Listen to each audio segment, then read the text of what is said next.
ভারতীয় উপমহাদেশে ইসলামের প্রচার ও প্রসারে সুফি সাধকদের অবদান অত্যন্ত গুরুত্বপূর্ণ। তারা আধ্যাত্মিক সাধনার মাধ্যমে, শিক্ষা ও সমাজসেবার মাধ্যমে, ইসলাম প্রচার ও জনকল্যাণমূলক কর্মকাণ্ডের মাধ্যমে মানুষের উপর গভীর প্রভাব রেখে গেছেন। চলুন জেনে নেই কিছু মহান সাধকদের সংক্ষিপ্ত পরিচয়। প্রথমেই যার নাম আসে হজরত সুলতানুল হিন্দ খাজা গরিবে নেওয়াজ মঈনুদ্দিন চিশতি রহমতুল্লাহি আলাই। খাজা মঈনুদ্দিন চিশতি রহমতুল্লাহি আলাই ছিলেন ভারতীয় উপমহাদেশের অন্যতম প্রসিদ্ধ সুফি সাধক। তার জীবনকাল আনুমানিক 1141 থেকে 1236 খ্রিস্টাব্দ। তিনি আজমিরে অবস্থান করে চিশতিয়া তরিকার প্রসার সুদৃঢ় করেন। দরিদ্র ও অসহায় মানুষের প্রতি ভালোবাসা, মানব সেবা এবং আধ্যাত্মিক শিক্ষার মাধ্যমে তিনি ব্যাপক প্রভাব সৃষ্টি করেন। দক্ষিণ এশিয়ায় চিশতিয়া তরিকার বিস্তারে তার ভূমিকা বিশেষভাবে গুরুত্বপূর্ণ। তার হাতে হাত রেখে হাজার হাজার বিধর্মী ঈমান এনে মুসলমান হয়েছে। হুজুরের মাজার শরীফ ভারতের আজমির শরীফে অবস্থিত। 2. হজরত মহবুবে এলাহি খাজা নিজামুদ্দিন আউলিয়া রহমতুল্লাহি আলাই। খাজা নিজামুদ্দিন আউলিয়া রহমতুল্লাহি আলাই 1238 খ্রিস্টাব্দে ভারতের বাদায়ুনে জন্মগ্রহণ করেন এবং 1325 খ্রিস্টাব্দে দিল্লিতে ইন্তেকাল করেন। তিনি চিশতিয়া তরিকার অন্যতম শ্রেষ্ঠ সাধক এবং হজরত ফরিদুদ্দিন গঞ্জেশকর রহমতুল্লাহি আলাইর খলিফা ছিলেন। দিল্লিতে তার খানকা ছিল জ্ঞান, আধ্যাত্মিক সাধনা ও মানব সেবার গুরুত্বপূর্ণ কেন্দ্র। ধর্মবর্ণ নির্বিশেষে মানুষের প্রতি ভালোবাসা ও দরিদ্রদের পাশে দাঁড়ানোর মাধ্যমে তিনি দিল্লি ও ভারতীয় উপমহাদেশের মুসলিম সমাজে গভীর প্রভাব রেখে যান। 3. হজরত শাহজালাল ইয়ামিনী রহমতুল্লাহি আলাই। হজরত শাহজালাল রহমতুল্লাহি আলাই ছিলেন বাংলার ইতিহাসের অন্যতম প্রসিদ্ধ সুফি সাধক। তার সঙ্গে 1303 খ্রিস্টাব্দে সিলেট বিজয়ের ঐতিহাসিক ঘটনার সম্পর্ক রয়েছে। তিনি তার সঙ্গীদের সুদূর ইয়েমেন থেকে বাংলাদেশের সিলেট অঞ্চলে আগমন করেন এবং সেখানে ইসলাম প্রচারে গুরুত্বপূর্ণ ভূমিকা পালন করেন। ঐতিহাসিক সূত্রে সিলেট বিজয়ের সঙ্গে তার সম্পৃক্ততার প্রমাণ পাওয়া যায়। 1345 থেকে 46 খ্রিস্টাব্দে ইবনে বতুতা সিলেটে এসে তার খানকায় সাক্ষাৎ করেন। তার মাজার আজও সিলেটে অবস্থিত এবং ভারতীয় উপমহাদেশের মুসলিম সমাজে তার গভীর প্রভাব রয়েছে। 4. হজরত খানজাহান আলী রহমতুল্লাহি আলাই। হজরত খানজাহান আলী রহমতুল্লাহি আলাই ছিলেন 15 শতকের বাংলার একজন সুফি সাধক, প্রশাসক ও জনকল্যাণকর্মী। তিনি দক্ষিণ পশ্চিম বাংলার সুন্দরবন সংলগ্ন অঞ্চলে বসতি গড়ে তোলার কাজে গুরুত্বপূর্ণ ভূমিকা রাখেন। তার প্রতিষ্ঠিত খলিফাতাবাদ, বর্তমান বাগেরহাট, পরবর্তীতে ইসলামী স্থাপত্য ও সংস্কৃতির গুরুত্বপূর্ণ কেন্দ্রে পরিণত হয়। তিনি মসজিদ নির্মাণ, রাস্তা ও সেতু নির্মাণ, জলাধার ও দিঘি খনন এবং জনবসতি গড়ে তোলার মতো বহু জনকল্যাণমূলক কাজ করেন। তার সময়ের স্থাপত্য ঐতিহ্যের অন্যতম শ্রেষ্ঠ নিদর্শন বাগেরহাটের 60 গম্বুজ মসজিদ। 5.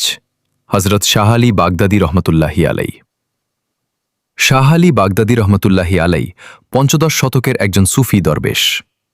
তিনি 814 হিজরি এবং 1412 খ্রিস্টাব্দে প্রায় 20 বছর বয়সে দিল্লিতে আগমন করেন। সেই হিসাবে তার জন্ম আনুমানিক 1392 খ্রিস্টাব্দে। তিনি দিল্লি থেকে ফরিদপুরের গিরোদহে যান এবং সেখানে বহু মানুষকে ইসলামের শিক্ষা দেন।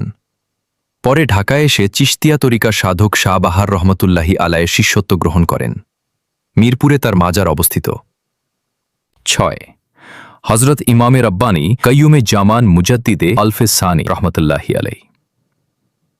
শেখ আহমদ শেরহিন্দি রহমতুল্লাহি আলাই 1564 খ্রিস্টাব্দে ভারতের শেরহিন্দে জন্মগ্রহণ করেন এবং 1624 খ্রিস্টাব্দে ইন্তেকাল করেন। তিনি ইমামে রব্বানী ও মুজাদ্দিদে আলফে সানি নামে প্রসিদ্ধ। তিনি নকশবন্দি তরিকার সঙ্গে যুক্ত হয়ে ইসলামী চিন্তা, আধ্যাত্মিক সাধনা ও ধর্মীয় সংস্কারে গুরুত্বপূর্ণ ভূমিকা পালন করেন। তার চিঠিপত্র ও শিক্ষার মাধ্যমে মুঘল ভারতের বিভিন্ন অঞ্চলে তার প্রভাব বিস্তৃত হয়। তাকে ইসলামী সংস্কার ও সুফি চিন্তার ইতিহাসে অন্যতম গুরুত্বপূর্ণ ব্যক্তিত্ব হিসেবে বিবেচনা করা হয়। তিনি মুঘল সাম্রাজ্যের প্রভাবশালী সম্রাট আকবরের স্বঘোষিত ধর্ম দ্বীন-এ এলাহি ধ্বংস করেছিলেন। 7. হজরত শাহ সুফি নূর মোহাম্মদ নিজামপুরী রহমতুল্লাহি আলাই। হজরত নূর মোহাম্মদ নিজামপুরী রহমতুল্লাহি আলাই ছিলেন 19 শতকের বাংলার একজন সুফি সাধক, আলেম ও ধর্মীয় শিক্ষক। তিনি আনুমানিক 1790 খ্রিস্টাব্দে বাংলাদেশের চট্টগ্রামে জন্মগ্রহণ করেন। তিনি কলকাতা আলিয়া মাদ্রাসায় তাফসির ও হাদিস অধ্যয়ন করেন এবং শিক্ষকতাও করেন। তিনি সৈয়দ আহমদ শহীদ বেরলভী রহমতুল্লাহি আলাইর আন্দোলনের সঙ্গে যুক্ত ছিলেন এবং নকশাবন্দি মুজাদ্দিদি তরিকার সঙ্গে সম্পৃক্ত ছিলেন। 1 নভেম্বর 1858 খ্রিস্টাব্দে তিনি ইন্তেকাল করেন। চট্টগ্রামে তার মাজার শরীফ অবস্থিত। বাংলায় তার শিক্ষা, আধ্যাত্মিক সাধনা ও ধর্মীয় আন্দোলনের প্রভাব বিশেষভাবে স্মরণীয়। 8 হজরত শাহ সুফি ফতেহ আলী ওয়াইসি রহমতুল্লাহি আলাই। সৈয়দ ফতেহ আলী ওয়াইসি রহমতুল্লাহি আলাই ছিলেন 19 শতকের বাংলার একজন সুফি সাধক, ইসলাম প্রচারক ও ফার্সি কবি। তিনি 1820 খ্রিস্টাব্দে চট্টগ্রাম অঞ্চলের আমিরাবাদে জন্মগ্রহণ করেন এবং 1886 খ্রিস্টাব্দে ইন্তেকাল করেন। তিনি নূর মোহাম্মদ নিজামপুরী রহমতুল্লাহি আলাইয়ের সান্নিধ্য লাভ করেন এবং সুফি সাধনায় খিলাফত লাভ করেন। তার বিখ্যাত ফার্সি কাব্যগ্রন্থ দেওয়ানি ওয়াইসি তাকে সাহিত্যিক হিসেবেও স্মরণীয় করে রেখেছে। বাংলায় ইসলামী আধ্যাত্মিকতা, শিক্ষা ও সুফি সাহিত্যে তার অবদান গুরুত্বপূর্ণ। 9 হজরত শাহ সুফি আবু বকর সিদ্দিকী রহমতুল্লাহি আলাই ফুরফুরা। মোহাম্মদ আবু বকর সিদ্দিকী রহমতুল্লাহি আলাই 1845 খ্রিস্টাব্দে পশ্চিমবঙ্গের হুগলি জেলার ফুরফুরায় জন্মগ্রহণ করেন এবং 1939 খ্রিস্টাব্দে ইন্তেকাল করেন। তিনি ফুরফুরা শরীফের প্রথম পীর হিসেবে পরিচিত। তিনি মাদ্রাসা, মসজিদ ও ধর্মীয় শিক্ষার প্রসারে কাজ করেন এবং বাংলার মুসলিম সমাজে ইসলামী শিক্ষা ও সংস্কারের বিস্তারে গুরুত্বপূর্ণ ভূমিকা রাখেন। তার খলিফাদের মধ্যে নেসার উদ্দিন আহমদ রহমতুল্লাহি আলাই অন্যতম, যিনি পরবর্তীতে পূর্ব বাংলায় ব্যাপক ধর্মীয় ও শিক্ষামূলক কর্মকাণ্ড পরিচালনা করেন। 10 হজরত শাহ সুফি নেসার উদ্দিন রহমতুল্লাহি আলাই। আল্লামা শাহ সুফি নেসার উদ্দিন আহমদ রহমতুল্লাহি আলাই 1873 খ্রিস্টাব্দে তৎকালীন বরিশাল অঞ্চলের মাগুরা, বর্তমানে নেসারাবাদের ছাড়ছিনায় জন্মগ্রহণ করেন এবং 31 জানুয়ারি 1952 খ্রিস্টাব্দে ইন্তেকাল করেন। তিনি ভারতের ফুরফুরা দরবার শরীফের পীর হজরত আবু বকর সিদ্দিকী রহমতুল্লাহি আলাইয়ের বিশিষ্ট খলিফা ছিলেন। 1915 খ্রিস্টাব্দে তিনি ছাড়ছিনা দরবার শরীফ ও সর্বপ্রথম বাংলাদেশে দারুস-সুন্নাত কামিল মাদ্রাসা প্রতিষ্ঠা করেন। শিক্ষা, ধর্মীয় দাওয়াত, সমাজ সংস্কার ও ইসলামী প্রতিষ্ঠান গড়ে তোলার মাধ্যমে তিনি পূর্ব বাংলায় ইসলামের ব্যাপক প্রসার করেন। তার নামেই পরবর্তীতে বাংলাদেশের নেসারাবাদ উপজেলার নামকরণ করা হয়।